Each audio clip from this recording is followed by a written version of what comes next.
the best affiliate platforms out there, and the game is changing a little bit. Linkshare is a popular name for affiliate programs. Commission Junction is very popular in affiliate programs. There used to be a company called Performix, which was bought out by Google, and now it's called Google Affiliate Network. So Google is in the affiliate game also now. When I was starting up the company, I actually looked around, and one of the things, when you're starting up, you want to start frugal. You want to spend the minimum amount of money as possible, but still get a great platform that does what you want it to do. So when I was evaluating the platforms, Linkshare and Commission Junction required me to have a monthly minimum to pay, and I didn't want to pay monthly minimum because I had other expenses to pay for the business. So, and Google Affiliate Network was still acquiring Performix and integrating it, so they were not ready to take on new clients. So that was the other challenge there with Google Affiliate Network. So what I went with is Pepperjam Network. Pepperjam Network came about where actually the founder of Pepperjam Network used to be a super affiliate on Linkshare and Commission Junction, and figured out the affiliate game very well and decided eventually to launch his own network. So Pepperjam used to be a super affiliate. Pepperjam Network is what grew out of it. And so I went with Pepperjam Network primarily because I wanted a platform that gave me everything the other two platforms gave me, and on top of it gave me the affiliate network that I was looking for, so that the top affiliates were there, and they were, and I went through that process. And the plus side of it was there was only a setup fee, and I didn't have to pay a monthly fee. What I do is I just pay a commission on commission to the network, and I pay commission to the affiliates. So that was my decision to go with a platform like Pepperjam Network rather than go with a Linkshare or a Commission Junction. But then again, with affiliate programs, it's kind of tricky. In my past, I have taken people from my clients from Linkshare and moved them to Commission Junction. At another time, I've taken people from Commission Junction and moved them to Linkshare. What I'm trying to point to is at least once a year, you should evaluate the platforms you're on. It could be e-commerce, it could be affiliate programs, it could be ad banners, whatever, to see what's working for you, because affiliate programs take time to gain momentum. So you have to give it a year is a good time to give. So when you see that there are certain things not happening for you on a platform, maybe the company just got acquired, maybe they're not running properly, maybe a lot of good people that knew this stuff left already after acquisition, any of those kind of things. There could be many reasons behind it. So you should evaluate that and decide to switch platforms, because the super affiliates that you have on one platform are most likely going to be on the other platform. If they're not there, you can ask them, send them a private invite to actually accept that and get on that other platform. But you have to manage that relationship.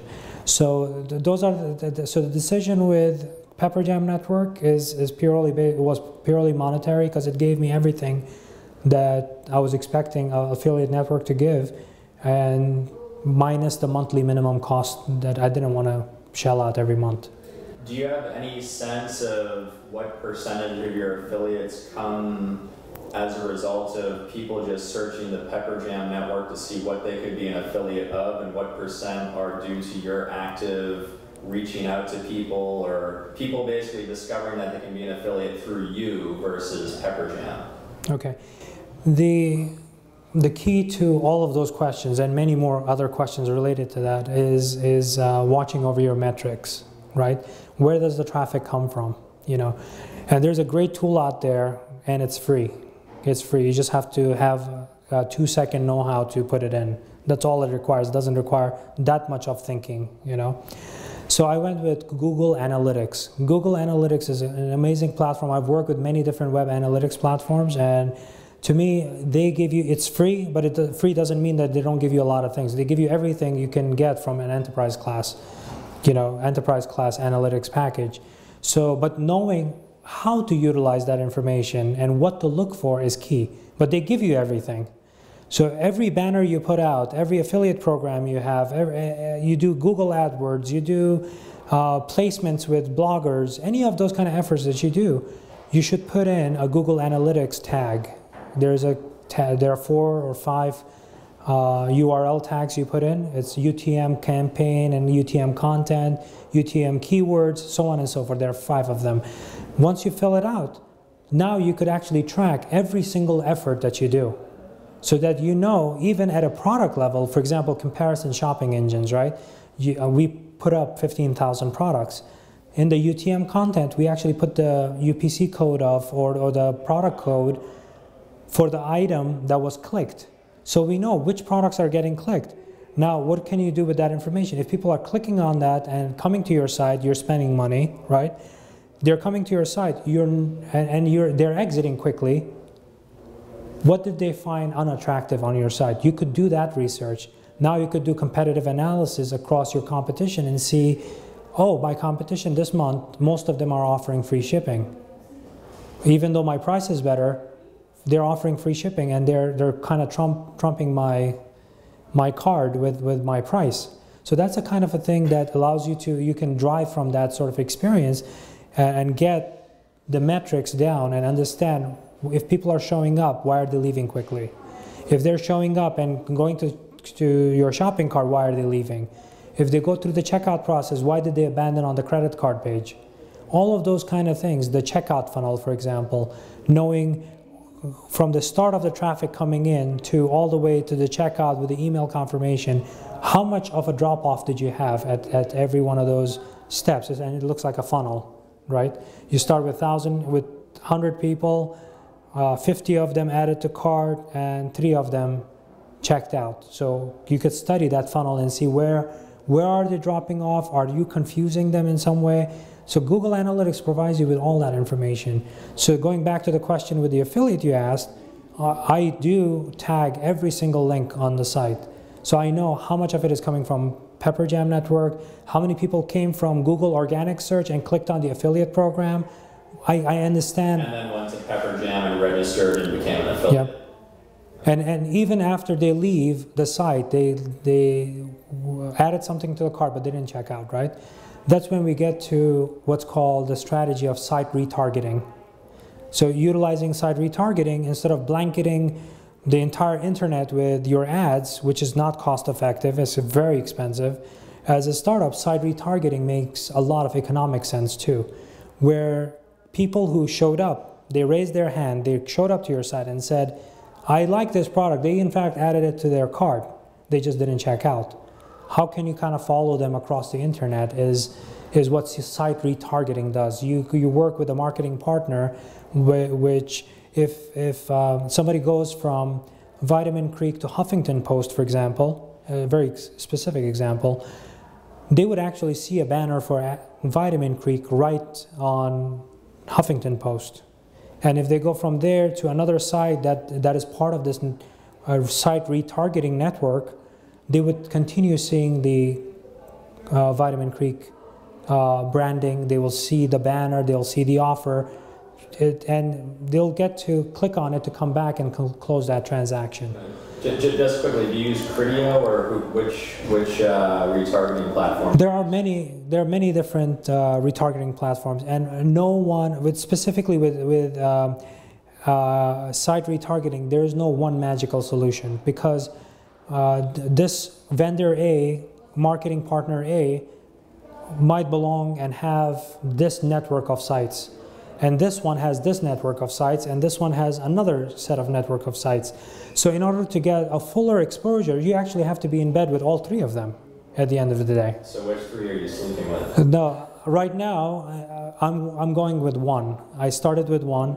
And once I start evaluating and seeing the benefit from it, my goal is to actually expand to number 2 and 3. You know, there is Fetchback. Fetchback.com is pretty popular. There is AdRoll. There are a few others in the marketplace. You could type site retargeting in Google, and you could find many different solutions. So it's not like you're going with 1 because that's it. You kind of have to cast a net there and say that, okay, I want to. But grow it slowly so that you learn from the experience and see what benefit you get from the site retargeting. One of the throttles or levers that you play with in retargeting is, you know, how often and for how long you actually keep pounding someone with your ad to come back to the e-commerce site. So have you tweaked it and made any decisions like I'm only going to retarget people for up to 48 hours after they were on the site, or I'm just going to keep going, and how frequently, and I'm going to target them 50 times a day for the first day, 20 times for the second, 10 for the third, and then say, on the fourth day just give up? Okay, so the thing is, there's no magical answer to that, and that's a fact. And as a marketer, you have to be a bit of a scientist too, or a mathematician, right? And let me clarify that comment so that I don't want marketers who are watching this to be scared, that they have to know a lot of math. The thing is, you don't know the answer. You don't know when people get retargeted, when did they show up to the time they actually clicked. So Google Analytics allows you to actually see that. How many people with this specific campaign, right? How many people came in the same day, came back? How many people came day 2? How many people came day 50? But you're going to eventually see a long tail, right? You're going to see that, you're very effective in getting people, and the rest of them, you may not want to annoy, I don't know. Maybe it's the right term. Maybe you find it annoying that you're going to be annoying people, right?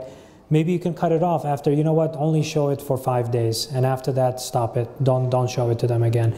But the thing is, if that long tail is pretty long and you're getting thousands of people coming in and closing the transaction, why not? And then you might decide to keep it open and forever and ever, it doesn't matter. Versus people who, versus the metric that shows you that, the massive amounts of it, like 99% you're getting it in the first 4 days.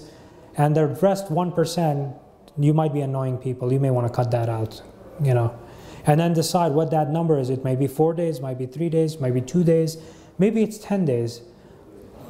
Open it up, learn from it, from the metric, because it's all there by integrating Google Analytics and paying attention to that and deciding what that right answer is, and then getting in touch with your site retargeting partners and telling them, only show it up to 4 days or 6 days or 10 days, and after that, stop it, doesn't matter, leave them alone. My personal belief, based on my experience, is that when you have a conversation one-on-one, meaning that person showed up to your site, right? And they showed interest in your product and they added the item to the cart. You have that one-on-one relationship right now.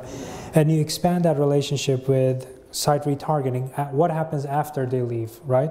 So you're kind of grabbing them after they leave by going to these popular sites and doing site retargeting, and an ad network like AdRoll helps you do that, versus blanketing with multi-million, or even if you're smart, maybe I wouldn't do that, but if I were smart, you could even buy remnant space. There's a lot of remnant space on networks which they couldn't sell, and you could buy that remnant space and put your ads up there.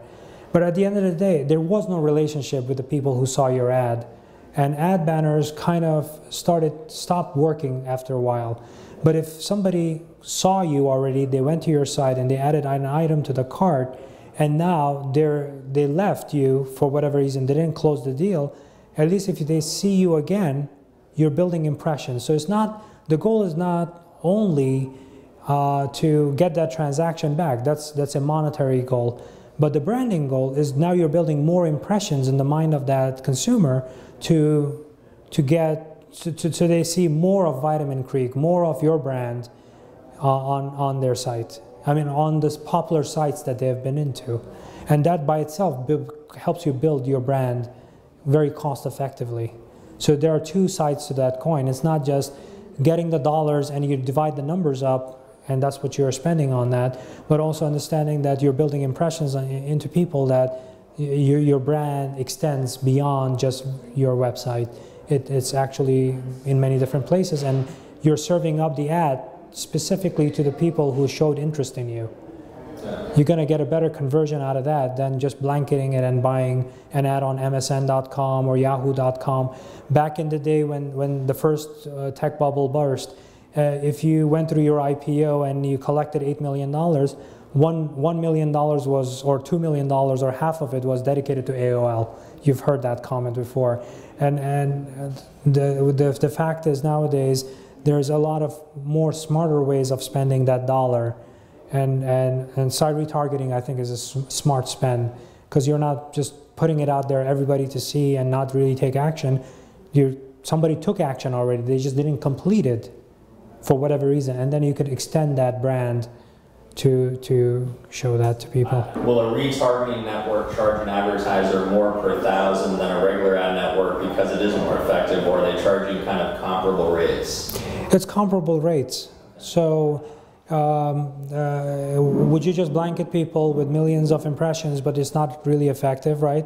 Versus targeting it specifically and spending the same money. I would spend the same money and get more. You're saying they're not even charging more than a traditional ad? No, I mean, you have to shop around.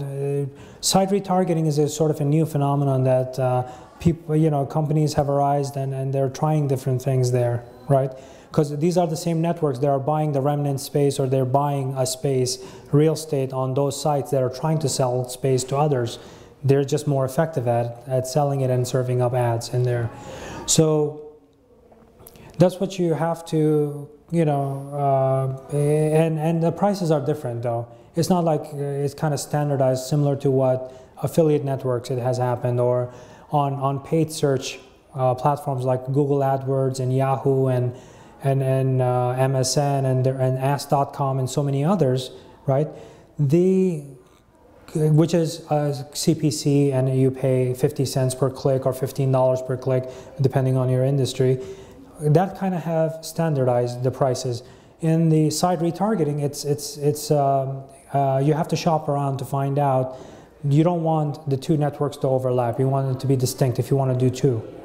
If you want to do 5, you make sure that they don't overlap. If they overlap, is the intersection very little, so that you're at least getting your message out as on more platforms than others.